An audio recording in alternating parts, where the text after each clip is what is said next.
दोस्तों नमस्कार, मैं उमेश सदाशिवराव कांगोकर अंधेरी पश्चिम मुंबई से। दोस्तों आजकल ईडी इनकम टैक्स ये तो सर पे चढ़कर बोल रही है, हमारे जैसे के ऊपर नहीं, जिनके पास बहुत सारे पैसे उनके ऊपर।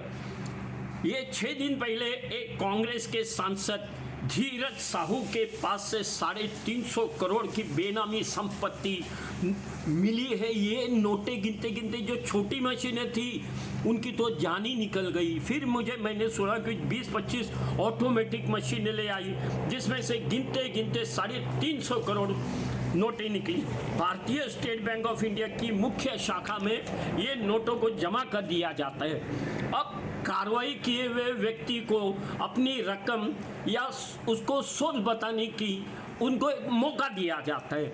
कमाई जरूर वैध होगी तो उसको वापस दे दिया जाता है। ये तो बोलने की बात होती है, वापस तो होता नहीं है।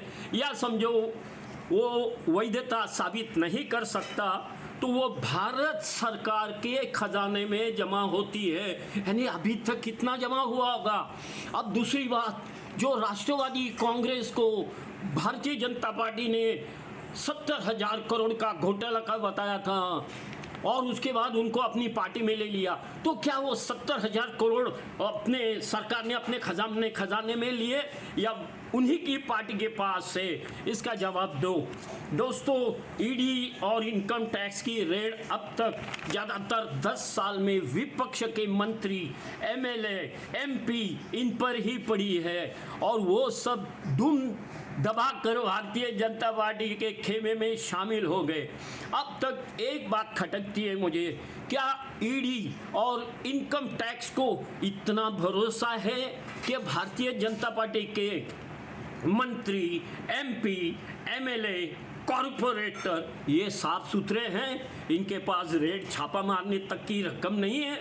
अब मैं भारतीय जनता पार्टी के सभी मंत्री, सभी एमपी, सभी एमएलए, सभी कॉरपोरेटर से अपील करता हूं कि वो अपने स्वेच्छे से, अपने मन से, अपने दिल से, अपने पास खुद की ईमानदारी से कमाई हुई या तनख्वाह के रूप में सरकार की तरफ से मिली हुई पगार जनता के सामने रख दे या बता दे, तो भारत की जनता उसके ऊपर भरोसा रखेगी और 2024 के लोकसभा चुनाव में हम लोग तो सीधा सीधा जिता के दे देगी।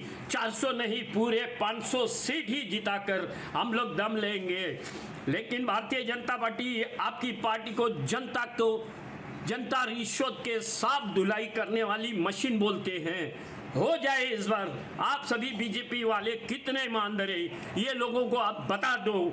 आप अपने ऊपर लगे हुए इस दाग को मिटा दो। दूसरी बात, आप सब मेरी चैनल को YouTube पे सब्सक्राइब करिए, उसको लाइक भी करिए, कमेंट भी दीजिए। धन्यवाद। उमेश सदाशिवराव कांगोकर, अंधेरी पश्चिम मुंबई से।